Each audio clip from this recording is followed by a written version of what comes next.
ರಚನೆ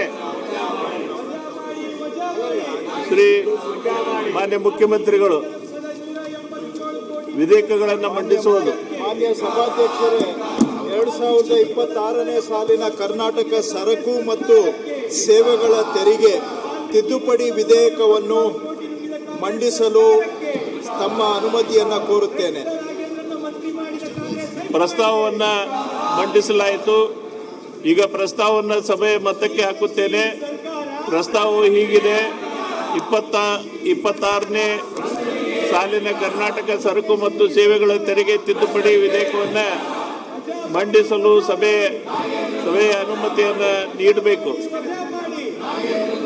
ಪ್ರಸ್ತಾವ ಪರವಾಗಿರೋರು ಹೌದು ಎಂದು ಸೂಚಿಸಬೇಕು. ಪ್ರಸ್ತಾವ ವಿರೋಧವಾಗಿರೋರು ಇಲ್ಲ ಎಂದು ಸೂಚಿಸಬೇಕು. ಪ್ರಸ್ತಾವ ಹೌದು ಎನ್ನುವರ ಪರವಾಗಿದೆ ಎಂದು ಭಾವಿಸುತ್ತೇನೆ. ಪ್ರಸ್ತಾವ ಹೌದು ಎನ್ನುವರ ಪರವಾಗಿದೆ. ಪ್ರಸ್ತಾವ ಅಂಗೀಕೃತವಾಗಿದೆ. ಮಾನ್ಯ ಮುಖ್ಯಮಂತ್ರಿಗಳು ರಾಜ್ಯದ ಈ ವಿಧೇಯಕವನ್ನು ಮಂಡಿಸಬೇಕು. ಮಂತ್ರಿಗಳು ರಾಜ್ಯದ ಜನರಿಗೆ ಮೋಸ ಪ್ರಸ್ತಾವವನ್ನು ಮಂಡಿಸಲಾಯಿತು. ಈಗ ಪ್ರಸ್ತಾವವನ್ನು ಸಭೆಯ ಮತಕ್ಕೆ ಹಾಕುತ್ತೇನೆ. ಪ್ರಸ್ತಾವ ಹೀಗಿದೆ: 26ನೇ ಸಾಲಿನ ಕರ್ನಾಟಕ ಕೈಗಾರಿಕಾ ಸೌಲಭ್ಯ ತಿದ್ದುಪಡಿ ವಿಧೇಯಕವನ್ನು ಮಂಡಿಸಲು ಸಭೆಯು ಅನುಮತಿ ನೀಡಬೇಕು. ಪ್ರಸ್ತಾವ ಪರವಾಗಿರೋರು ಹೌದು ಎಂದು ಸೂಚಿಸಬೇಕು.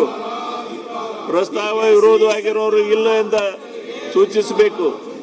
ಪ್ರಸ್ತಾವ ಹೌದು ಎನ್ನುವರ ಪರವಾಗಿದೆ ಎಂದು ಭಾವಿಸುತ್ತೇನೆ. ಪ್ರಸ್ತಾವ ಹೌದು ಎನ್ನುವರ ಪರವಾಗಿದೆ. ಪ್ರಸ್ತಾವ ಅಂಗೀಕೃತವಾಗಿದೆ.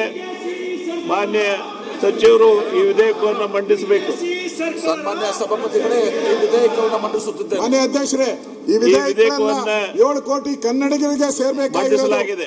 ಪಾಲನೆ ಮಾಡಬೇಕಾಗಿರೋರು ಅವರು ವಿಧಾನಸಭೆಯಲ್ಲಿ ಚರ್ಚೆ ಆಗಬೇಕಾಯ್ತು. ಇದೆಲ್ಲ ಸರ್ಕಾರ ಹಠ ಹಿಡ್ಕೊಂಡು ಮೊಂಡುತನ ಸರ್ಕಾರ ಮೊಂಡುತನ ಮಾಡ್ತಾ ಇದ್ದಾರೆ.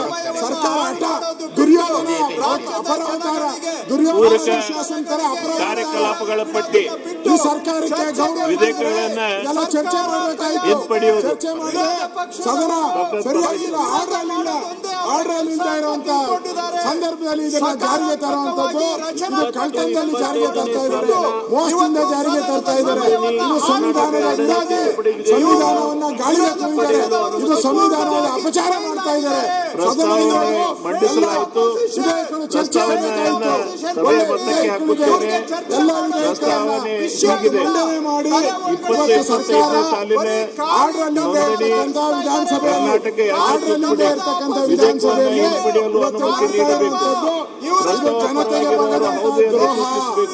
ಜನತೆಗೆ ಇಲ್ಲ ಎಂದು ಇದರಿಂದ ಕಾಂಗ್ರೆಸ್ ಆಡಳಿತ ಪಕ್ಷ ಸರ್ಕಾರ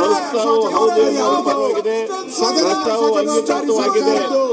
ಮಾನ್ಯ ಉಪಮುಖ್ಯಮಂತ್ರಿಗಳು ಈ ವಿಧೇಯಕವನ್ನು